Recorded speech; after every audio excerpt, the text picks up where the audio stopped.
Welcome to MyPersonalFootballCoach.com's Soccer Player Development Podcast. Discover all the secrets, hints and tips about soccer player development and soccer coaching from some of the leading figures in world soccer. Here's your host, Saul Isaacson Hurst.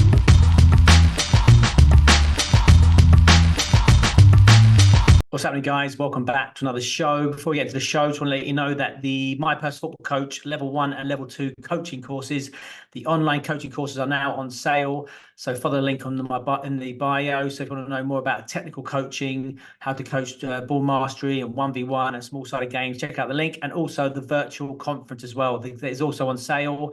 To the virtual conference, myself and some of the best player developers in world football for a virtual conference you can download and keep is also on sale. So follow the link on my bio. I go to MyPersonalFootballCoach.com.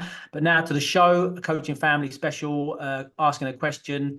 Is there too much dribbling in youth football? And as always, my good friend Dan Hicks are joining us, and also Alex Nichols, ex-Arsenal skills coach, one of the best technical coaches in the country as well, join us to talk about this. So think about, is there too much dribbling in youth football? So enjoy the show.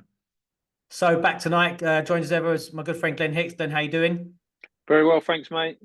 Good. And also Alex Nichols, very special guest, top technical coach, ex-Arsenal skills coach. Alex, how you doing, mate? Good, thanks, Saul. Good to have you back. Good luck. So tonight's topic, lads, is there too much dribbling in youth football? I mean, occasionally when I mentioned this on the group chat, we talked about academy football, but Glenn, you made a good point, really, that youth football as well should be opened up. I think it's a contentious question. And obviously, as you see a lot on social media about people's views on that. Ironically, most of them not, development coaches or whatever. But what is your initial thoughts? You think, is there too much dribbling in youth football? Alex, I'll let you go first on that one, mate. I think youth football has to be considered something totally different to outcome football. I think that's probably the first aspect that people get wrong, how different youth football is to outcome football, i.e. first team, senior type of football. When you then scale it back and then you break it down into foundation phase and youth development phase, I think it's about ratios. And I think, yes, there will always be a little bit less dribbling as you get close towards the first team, but ultimately the outlier is what you're trying to develop. So if you don't start at that youth foundation phase and build into a youth development phase with players who are competent and comfortable on the ball in all positions, being able to carry the ball, whether that's a centre-back driving out, winger going 1v1 and trying to dominate, or if it's a centre midfielder just driving and entering the final third, you don't develop your outliers long-term. Pixie, what do you reckon?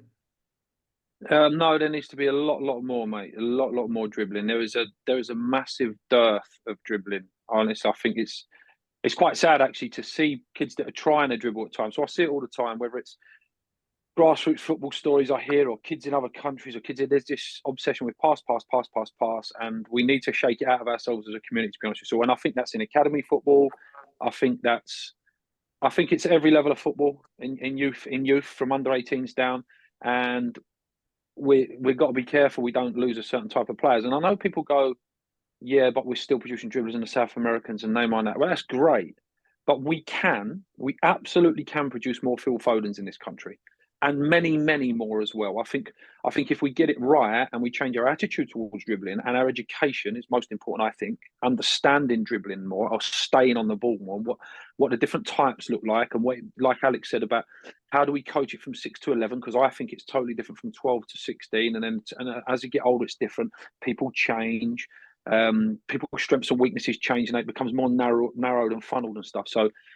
So yes, mate, in a nutshell, I think there needs to be a lot more dribbling. There's not enough, in my opinion, and we've got to be careful with what we're going to create at the end of it if we keep going that way next 10, 15 years.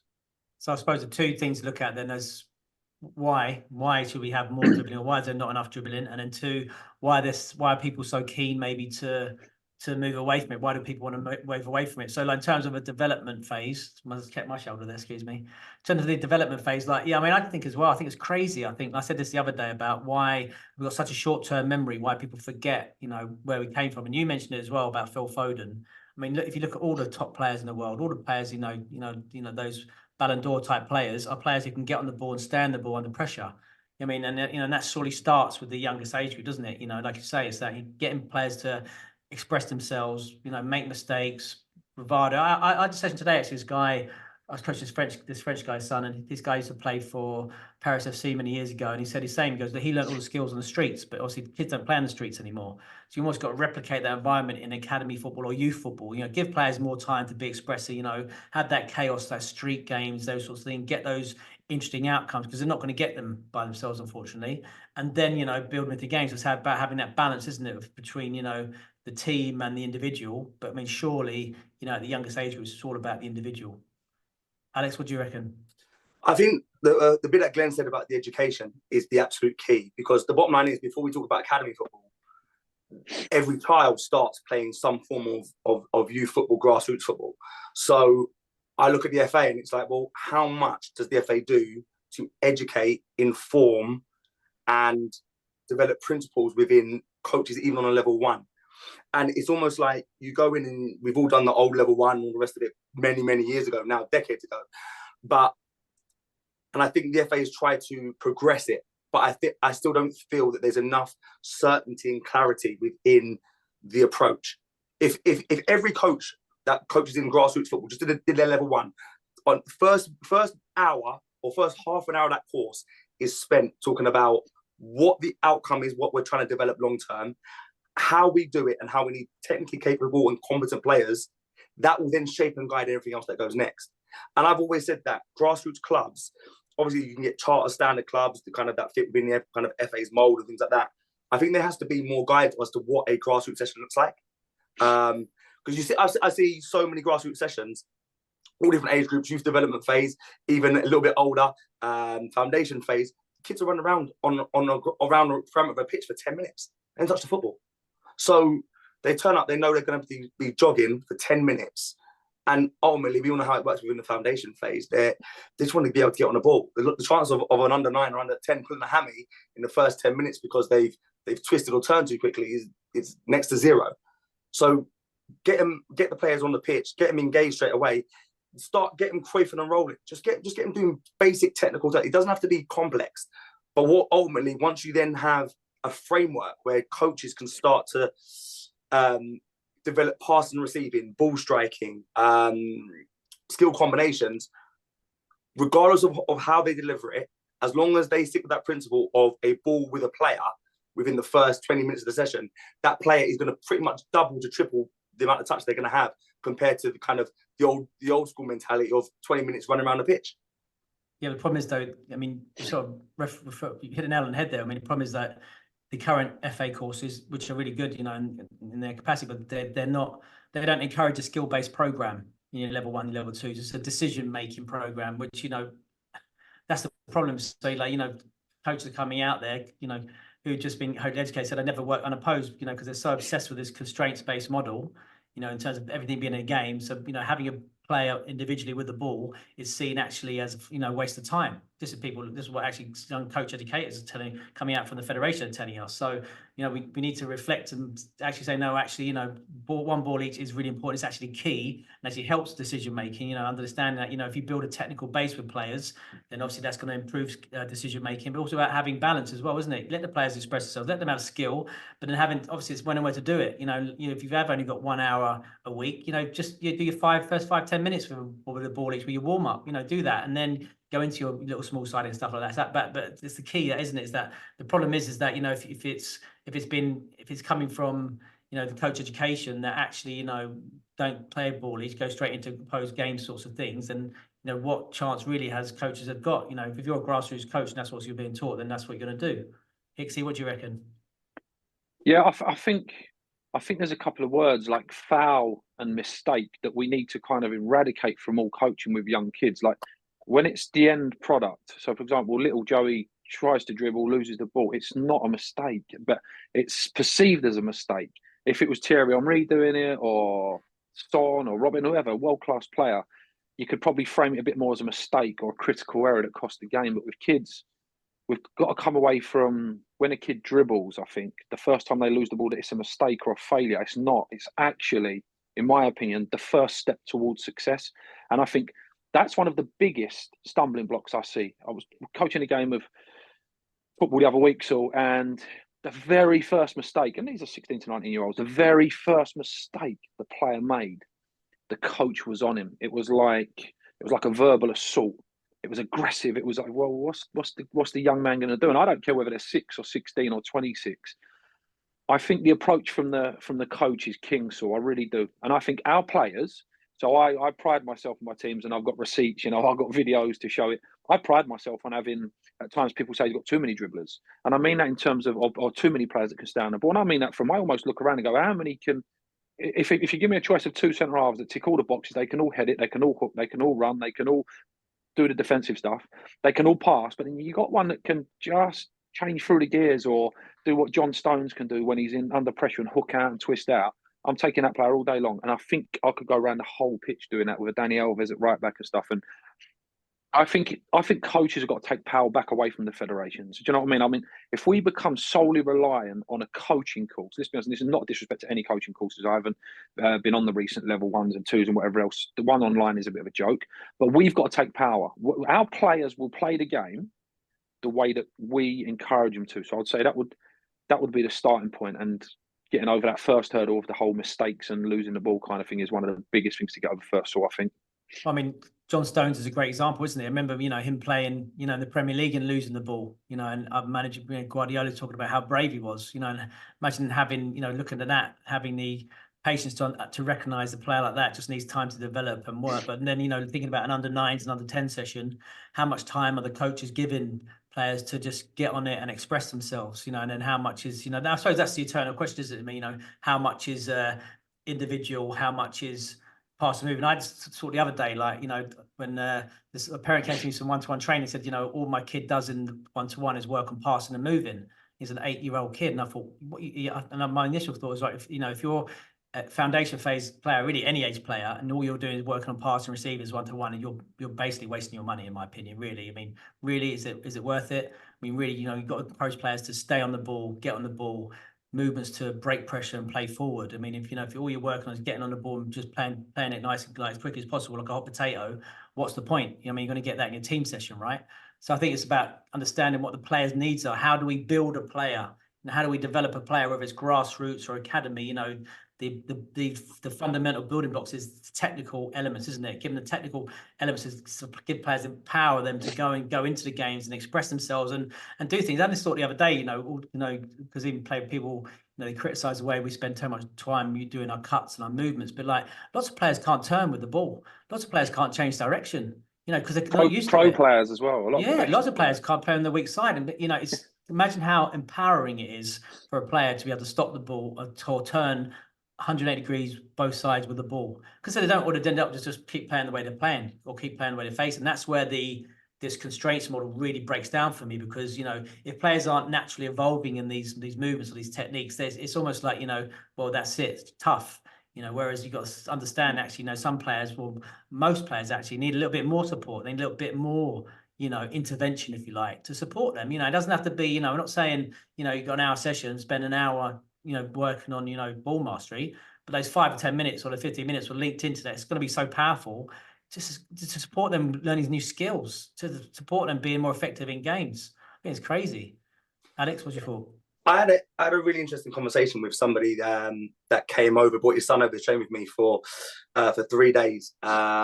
He's at Bayern Munich as like a Bayern Munich development center. He's kind of getting towards that kind of academy type of level and starting to try and bridge that gap. And we had a good conversation. He said, the sessions are very structured and very much around passing, receiving, standing, where to stand, how to stand, and so on. And I think that in the last 10 years in academy football, the Cat Ones, the Uniteds, the Cities, the Chelseas, the Spurs, the Arsenals, and many others have bridged that gap with the combination of the EPPP program, having things like futsal and five-a-sides, even up to under 14, and the quality of the tours that those big clubs are going on, and some other clubs are trying to replicate as well. That's where the variety is delivered, and that's where players develop more of a kind of a technical base outside of kind of grassroots football. The problem that you also have, though, in some clubs is that, going back to what I said before about men's and women's football as opposed to boys and girls football, everybody thinks they're a mini pep. So they turn up at these academies or they turn up at a grassroots club. It doesn't make a difference. And they want to go into tactics. They don't understand that a child at 9 or 11 or 14 might not be able to manage the ball. They don't understand growth. They don't understand peak height velocity. They don't understand puberty. They don't understand the other aspects that players have to develop in order to have that vast technical base to actually execute the tactic that they're actually looking for. So rather than recognizing themselves as youth developers, they recognize themselves as first team players. I have some academy clients that train with me, and I'll say, oh, what are you working on at the moment? And they'll say, oh, well, we're working on when the midfield rotation starts, how I as a winger can create the overload in the middle to get the fullback. And I'm just like, you're not talking about tactical principles, you're under 11. And I'm talking about at Cat 1 clubs. And I'm saying to them, how long are you spending on this in the session? Oh, maybe the last 40 minutes. I'm like, nah, this can't be right. I'm talking to mum or dad, and mum does it, yeah, that's what they're working on. You stand here. When he moves here, you must move there. Then this can't kick it with both feet. And I also think that the biggest issue that you have is that coaches are scared of it. I think coaches, and this is a lack of understanding, a lack of education, and people thinking they're doing technical sessions because they have a session where there's a ball each. We all know that's the basic parameter, level 1. The reality is that if you're really trying to develop technique, you've got to know what best practice looks like. You've got to have an understanding of what the level is. You've got to understand the elements like flexibility, dexterity within things like ankles and knees. You've got to understand things like how ligaments function, how they develop. You've got to understand things like coordination, balance, agility, and all these kind of principle-led type of elements which are directly related to technique. And I just don't think the knowledge is there. And I don't think it's taught it by the FA. I don't think it's taught in academies. I don't think there's a joined up language.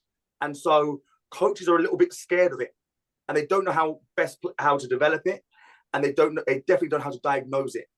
So when a player tries a dribble and they beat 3 or 4, and especially in the top bins, it's well done, young man, or well done, young lady. But if that player then tries and beat 2 or 3 and then falls off balance for the shot, that coach then can't help them. So these things just revert to like, should just passed it. Should just passed it. Yeah. Well, percentage, isn't it? They don't know how to help them. I mean, I think that's it. And I continually think about this. It's like, it's about what is our, methodology. Now, even in academy football, most academies, I say 9 out of 10, 19 out of 20, still it's about pass, move, team development. Like you say, 11s, 12s, probably most big clubs, even 9s and 10s. It's about how do they measuring success? How good is our team playing on Sunday? Are we beating that team? That sort of thing, rather than it should be like who's got the best players. But that's the problem. It's like this is comes to down to the the nitty gritty of the argument. Is there too much dribbling in youth football? There's not enough in terms of like really the whole curriculum should be built towards that. About individual possession. When it really is all built towards group possession, team possession. Passing and moving. When really should be focused on that individual possession. Those movements to receive the ball, stay on the ball, break pressure, break lines. Whether it's with the ball at my feet or when I'm making runs off the ball, that should be the key. I mean, look at the assets of the best players in the world, of these Ballon d'Or type players. We talk about Phil Foden. This is a guy who can break lines with the ball at his feet, and this is what this should be the main thing we're teaching. And the young age is the only thing we're teaching, or developing or coaching. Whereas really, like I say, people swerve it. Maybe they don't understand it or they're not given that guidance, or it's a longer way to go as well, because if you're doing that and working those individual aspects and that individual brilliance, then maybe a team doesn't look as effective or isn't as effective, or pretty the game on the weekend. But really got to bite the bullet and say, you know what, it's better for the players, and they're gonna, the long term, they're the ones who've got the best chance of getting in the first team. Glenn? Absolutely, mate. And the stuff that Alex was just saying about the coaching and stuff, and all the detail of different little facets to do with your growth and stuff like that. Again, that's about the individual coach and the approach from the coach to be an independent learner and a bit more inquiring, like study dribblers more. If I'm not sure. So I forced myself in recent years to study goalkeeping more, because I think it's changed quite a lot. I've not been on any courses, but I've watched a lot. I've watched some of the FA webinars and stuff just to pick up some of the modern movements, because I think goalkeepers are more willowy than ever. They're explosive off the line. I think the game's changed a lot, especially with the movement to be able to play out from the back. Do you know what I mean? Even just open up your hips a bit more. So coaches, my advice would be to just inquire more then. We can't just keep pleading ignorance because we weren't a winger. Oh, I don't know how to coach a dribbler. I think it's our duty and our responsibility to learn this stuff if we're going to meet the needs. And something you said about the academies a minute ago. So I think it happens at not just grassroots, but academies as well. I know I'll never forget it. There's like them poignant moments that stick in your head. a young lad that's now 16 years old and, you know, a scholar at Tottenham, the club I've worked at for a long, long time, when he was just an under 9, and he's an August birthday, by the way, and that whole summer buy stuff goes out the window, but it was absolutely exceptional from 5, 6 years old, and he picked up the ball against Charlton, Saul, 3 times. And on that day, we said to him, your strategy is, listen, you're going to play right back today. I know you want to play up front. I say right back, but there's only a 5 or 6 aside anyway, but you're going to play from right and a little bit deeper. And the reason is, I'm not going to say his name too embarrassing, but I'm going to say the reason is, right, we want you to get on the ball more, get on it early and stay on the ball. And honestly, the instruction was as simple as stay on the ball for as long as you want, take as many as you want. First time he fouled, Saul, hit a brick wall. There was a bit of a reaction from a senior member of staff near me. No names again. Second time, got past one player, lost it in the midfield area. It's fine, son. Keep going. Stick at it. Lost it, and there was no negative reaction from me at all. Bit of a huff and a sigh from maybe 1 or 2 people around me. Third time, picks it up, and it's a bit later on in the game, maybe the second period or third period. Picks it up.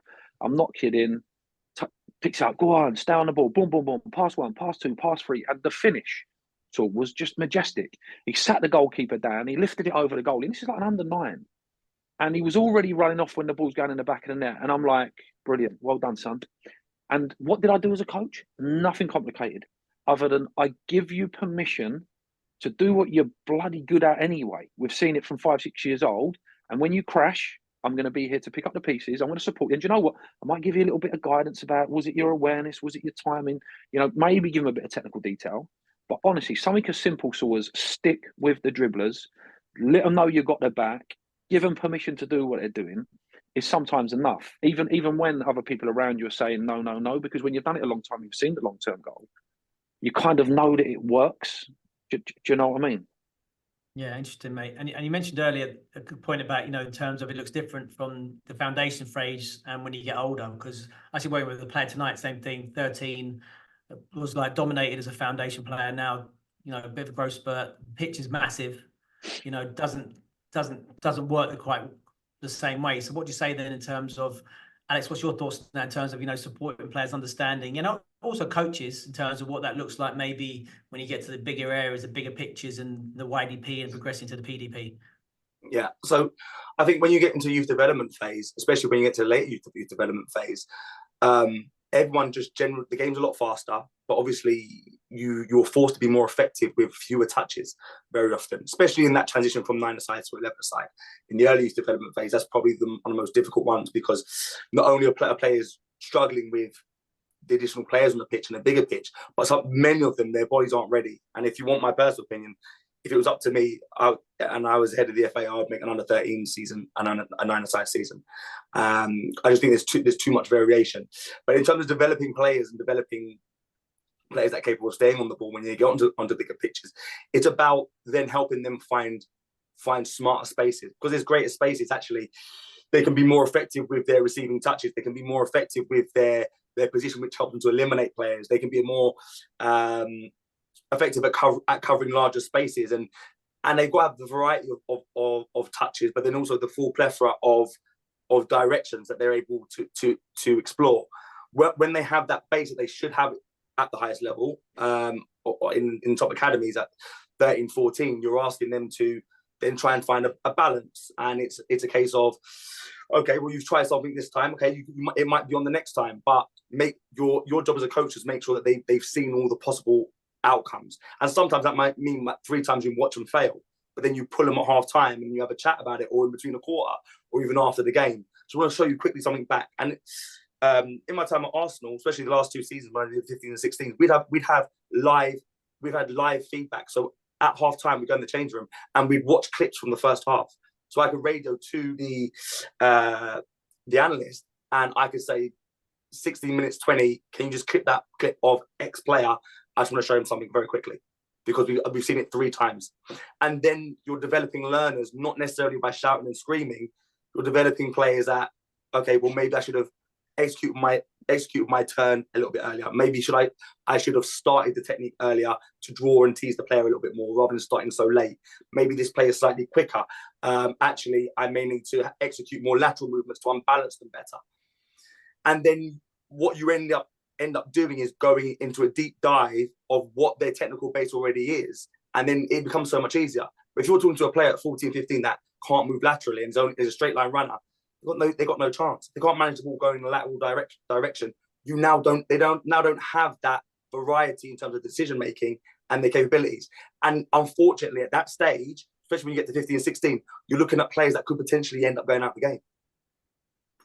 Yeah, 100%. And I think as well as that, like you say, it's understanding those skills required, but also like understanding about like different players for different positions as well, and different, profiles, isn't it? I suppose when the pitch opens up, not everybody is, your Sterling or your Mudryk, you got your players maybe more suited to being an outside 10 or an inside 10, or, all of those fullbacks, understanding what it looks like for each position. So that's why I talk a lot about the players' work, like, each position, look at the position specific work. So whether you're a defender or more defensive minded, or, you're focusing on those areas, what does the 1v1 look like in those areas? How are you going to dominate your opposition? So it might be like, you are that, deep line playmaker who, has got to try and receive it, turn laterally to try and turn to play forward, or, like say the 10 is coming, dropping in.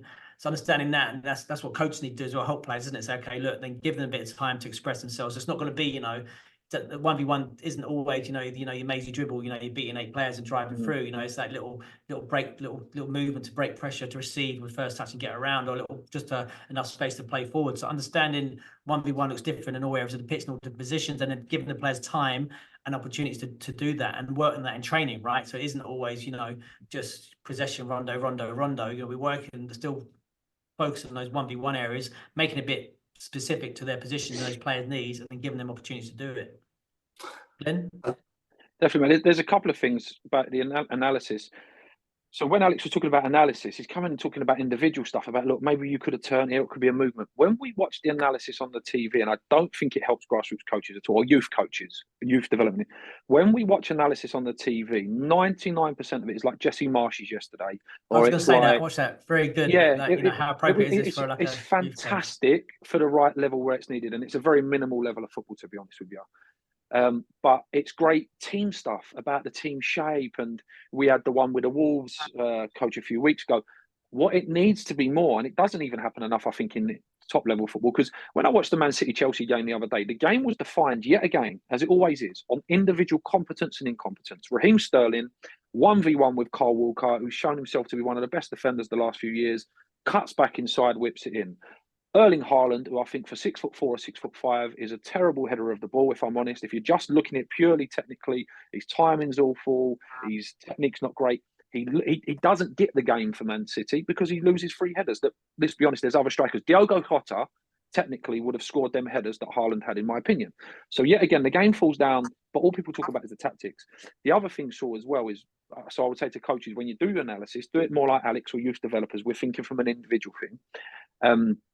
The other thing is in terms of just basically the setup. So Alex said there about, the big boys, we've all been there, 12 to 16, it's horrible, and you get the little lad who's an outstanding player, and he's just struggling, he's just drowning, just about treading water. Can us as coaches skillfully set up our system? So what I mean is, if we've got a load of little rabbits and we ain't quite got the leggy guy, and at grassroots you can't pick and choose, it's not like a recruitment-based thing, or it's not exclusive and you can get out and pick who you want. Can you create the system? So let's say it's 9-a-side, can you play like a 1-2-1-2-1? So you create like diamonds down the middle. People go, yeah, but there's no width. Fine, there is width, but it's narrow. And you know what? Because we're all that way, we're going to try and almost say, like, our strategy today, boys, is to play through the middle in triangles as intricate as we can. And if that means they get the open space in the wide areas or over the top, well, then they're going to get it because they can outrun us. So it's almost like you're skillfully, or like you said about inverted wingers, Saul. Well, if you've got a little lad that's an amazing dribbler, but he's not as rapid as Sterling, if he's right-footed, don't put him on the right. Don't tell him to go down the outside where he's going to get swallowed up by the big, tall or powerful fullback. Have him come in inverted. Like you said, I want you to dribble on the inside of the pitch. And when you go in there and it's a bit chaotic, use your twisting, turning, hooking, and be ready to thread your little passes and be creative. So again, I think we can take control of that, so with how well we can profile our players and then create the situation for them to still flourish, even if the kid ends up being a right back, because he'll go like Jude Bellingham at under 15, by the way, was 5'8" or something, and 22 months later he was 6'3" or 2 and an absolute machine. So whatever they're going to be, they're going to be. But I still think we can skillfully take control of a lot of it and create better environments for our players to develop this stuff. So I really do. I think you're 100% right, Glenn, because what you're looking at is ultimately a formation or a framework to aid individual development in the youth development phase. So often in the youth development phase, the framework or the structure very often is structured, and it's very rigid, and it's set up to help the team win.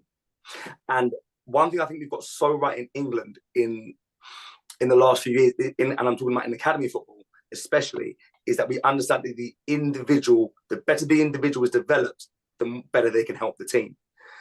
The approach, which I believe, and from conversations that I've had, and having worked with several Germans and Dutchmen over my time, is that they believe that the team makes the individual better. And we've most definitely got that right, whereby we've set up a framework, as Glenn's alluding to. But then also, I think one of the biggest issues is, and this happens in academy football a lot, and I can't really speak to grassroots football, as I don't regularly see the difference from foundation to youth development. The sessions get boring. The players just standing. You watch it under 9 sessions, you're thinking, oh my gosh, pre-academy, players that play 1v1, beating 2, popping around the corner, playing off one touch, Rabona's the lot. 9s, 10s, same thing. You then go and stand and watch their session at 13, 14, 15 especially. It's boring, it's hard watch. Players stop running, players stop being as explosive. Like you say, sort of tactics, rondo, framework, structure, rigid, you stand here, you move here. It's about the individual anymore. And the kids stop running. They literally stop covering the ground, and the same, it's not so much about the numbers that they're covering in terms of the meters, but it's the type of distance that they're covering, it's the type of movements that they're making. They're not moving side to side anymore. They're not adjusting their hips and shoulders. They're not managing the ball in with explosive movements anymore. And I see players become boring, who are very talented players, who are in the system. And I've seen it several times. Do you know what's brilliant about academy football? So, like you alluded to earlier as well, and I would love to see someone do something pioneering like this in grassroots. I really would. In the foundation phase, you know, when we used to go to the London indoor stuff, when there was a power play, like the five-a-side indoor futsal festival, but then you got the power plays and all that. And then after the power league at Shepherd's Bush, I thought was absolutely brilliant. When we had all the London clubs playing power league off the balls, where, do you know what?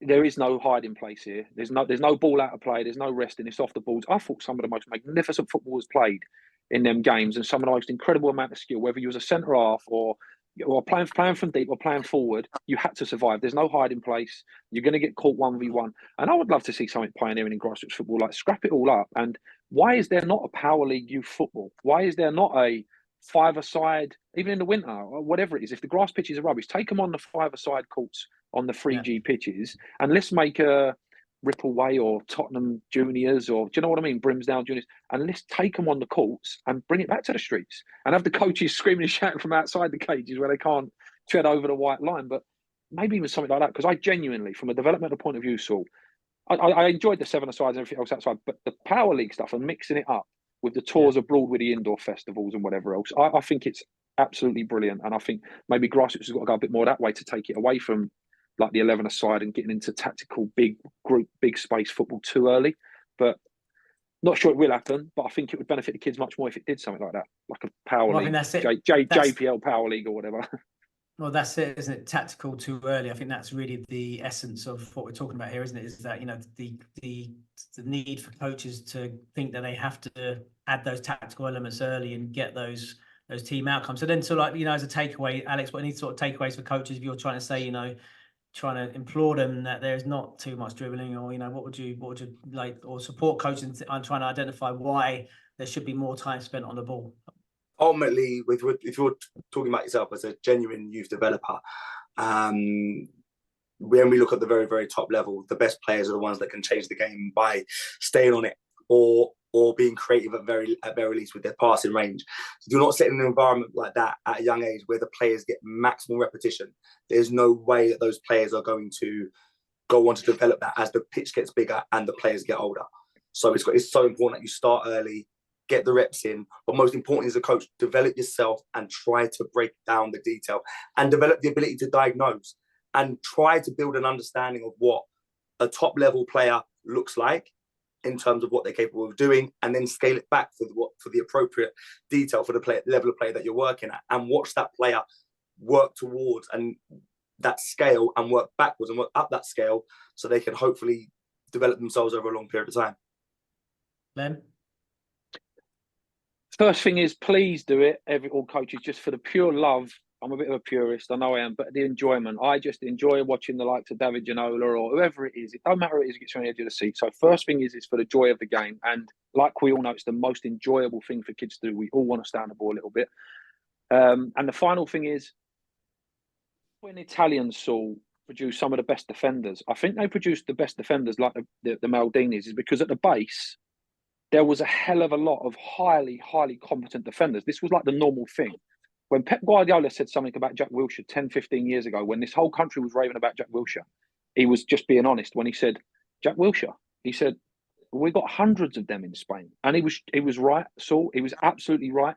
You got Mikel Arteta that didn't even get a cap, and Alonso had to sit on the bench, and people like David Silva, limited time because you got Xavi and Iniesta. They've got hundreds of midfielders. If we want to get to the point where we've got people that all over the pitch can stay on the ball, it's got to become the norm. Because when we see it from a coach on a Sunday, it's like, oh, that's refreshing. Can we get to the point where it's not refreshing, where actually when I'm coaching against Saul's team, instead of criticise or want someone to kick the lumps out of Saul, actually, a kid does a great bit of skill against your team.